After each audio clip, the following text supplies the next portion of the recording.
When was the last time you played a game that has captivated you all the way from beginning to end? In recent years we have seen a rise in independent games hitting all platforms, bringing about new ideas such as Stardew Valley, which allowed the player to create their own farm and use their imagination to make their own world. And Cuphead, which was one of the first games to combine the old style of cartoon drawing and the old school style of challenge game to test a player's skills.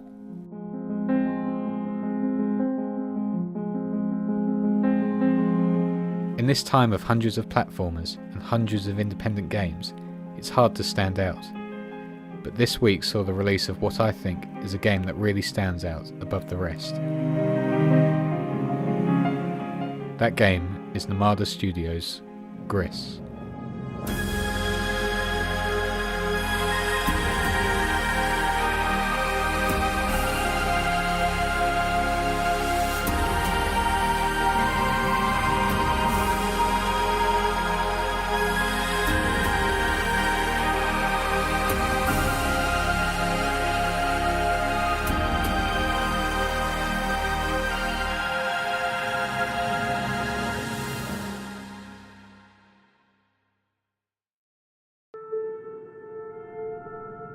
Nomada Studios used to be programmers for AAA studios, but this is their first independent venture which sees them team up with artist Conrad Rosette, who they met at a party.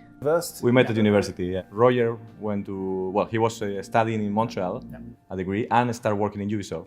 So he told me like they were having a nice time there in Montreal if I wanted to join, and then I followed them. So when you came back to Barcelona, you both ended up working back at Ubisoft in Barcelona? Yeah. So at one point we went out on a birthday party with some friends, and that's where we met Conrad, who's the artist. So this was just serendipity? Yeah. You went to a party with some friends. Yeah. You were still working at Ubisoft? Yeah. Yes. Yeah, exactly. And it was you met super random. Conrad entered the room. Yeah, pretty much. We needed an artist. He had an idea of a game, and he didn't know any programmers. So yeah, we just started chatting.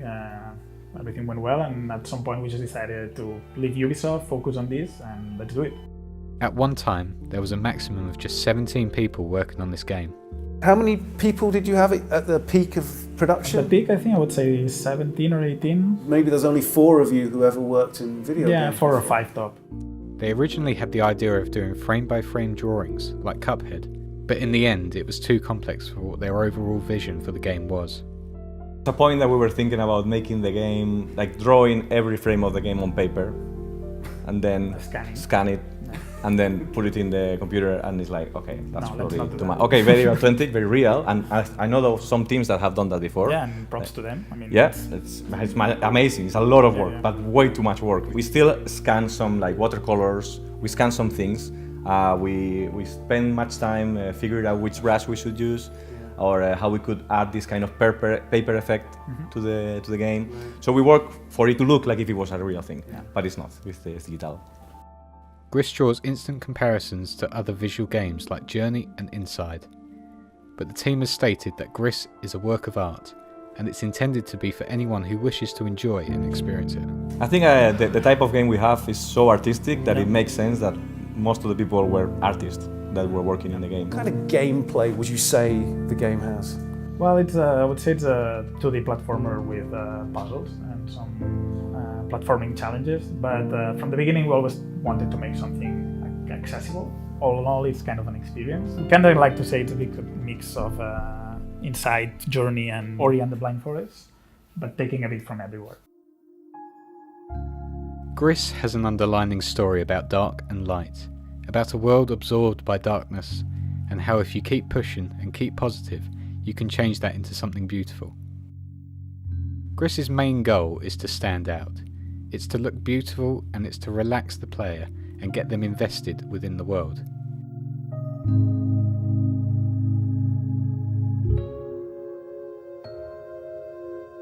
We follow the journey of our nameless protagonist as she explores the world and aims to bring as much life and colour into it as possible.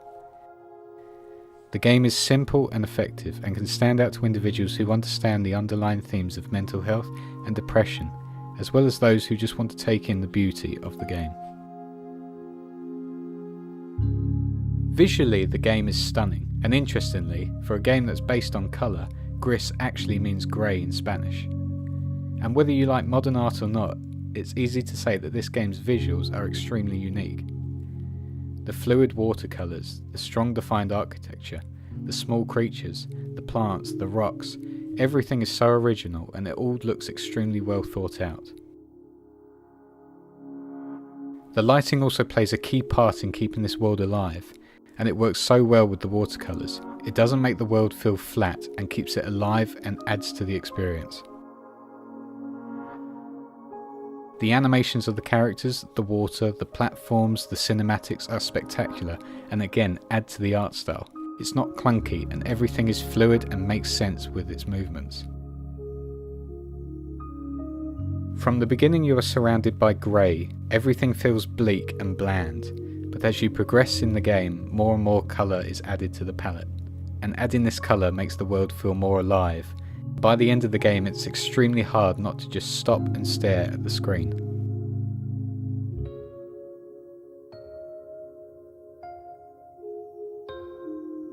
My favourite area was the forest. The layers of this area were filled with life, from moving hills and trees in the background, the close-up silhouettes of creatures in the foreground. It felt alive and mysterious at the same time, but also friendly and full of character. To have a game that makes you stop halfway through to admire the surroundings shows that this game truly is a work of art.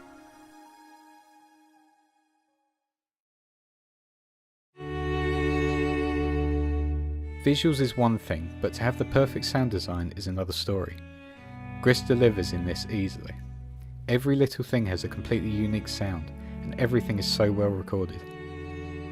The little creatures on the floor that scutter around every so often give the environment life.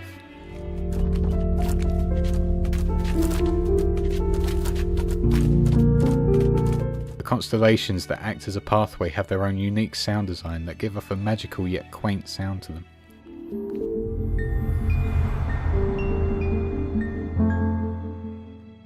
The wooden platforms that transform have a creaky sound to them and add substance and give you an idea of what type of platform they are.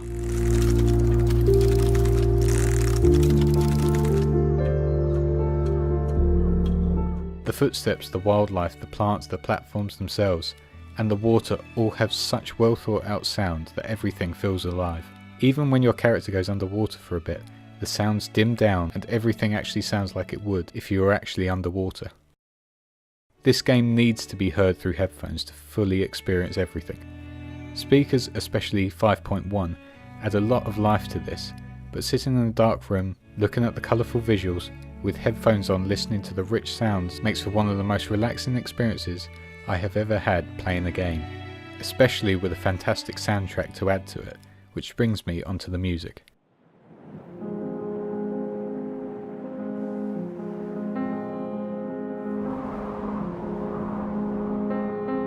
I knew from the trailer that I would be a sucker for this soundtrack. The big orchestras, the sweeping violins, the enchanting vocals, and the solo piano are some of my favourite things within music. Listening through this soundtrack is one of the most relaxing experiences ever. Everything flows so nicely and instantly tugs on your heartstrings from the get-go. All the pieces of music fit perfectly, from the GRIS Part 1 track with our character falling to the earth at the start of the game,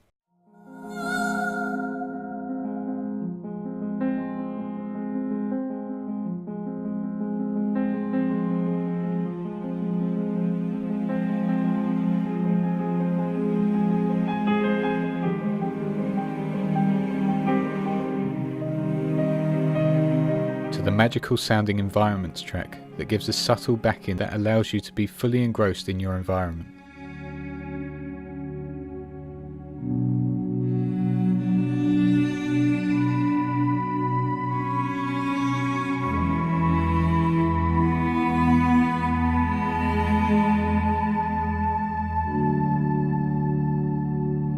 To the more nerve-wracking tracks like Karasu, that gives you a sense of urgency when facing foes, or when you have to get somewhere quickly.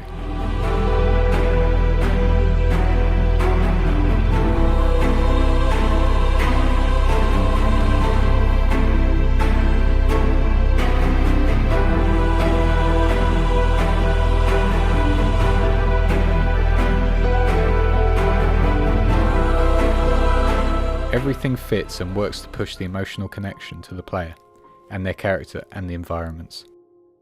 Berlinists have truly captured the essence of the game and added an extra emotional attachment to the game.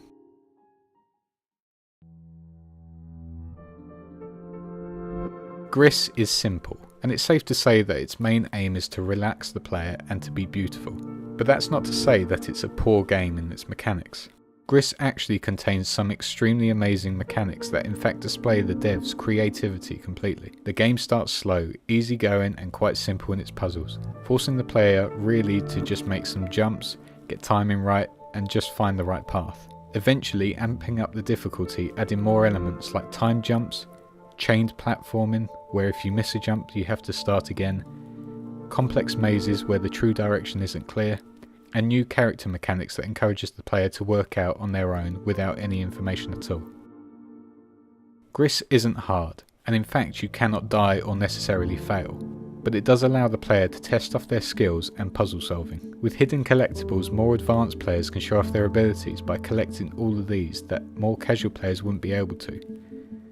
They test the platforming skills and in fact all the mechanics that the character possesses. This isn't a challenging game like Celeste for example, and never states that either. It's a relaxing puzzle platform that aims to get the players immersed in the world with the character and at times test them at their puzzle solving. The world of GRIS is simply nothing short of amazing.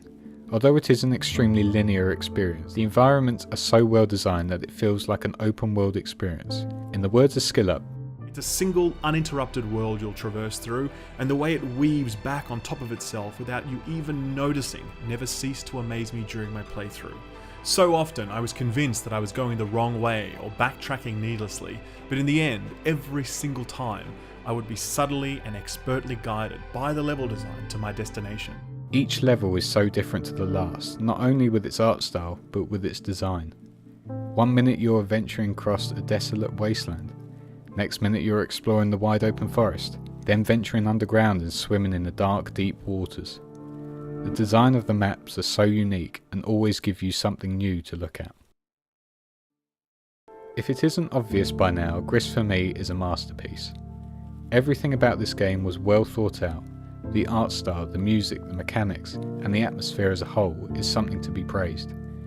Whilst it isn't the most challenging of games, it still tests the player in their skills and allows for people everywhere to play it with no limitations on their abilities. The game may have a few small errors, for example I got a few frame drops and sounds cutting in and out, and at times the jump had to be too precise, but apart from that I was engrossed in this game from the start to the end. No, it's not another challenging 2D platform like Celeste, and yes it may seem to look like another version of Journey, but Nomada Studio has done a phenomenal job of creating such a personal world that opens up the player's eyes to a vast array of colours and sounds, and in the end creates what I see as one of the most relaxing experiences I have ever played. Please pick up this game and support this small studio. In a world where loot boxes and microtransactions are changing the games we know and love, it's nice to see a group of developers explore and display their creativity to the world, and create a game that makes me proud to be a gamer, and shows me that video games are in fact a true art form.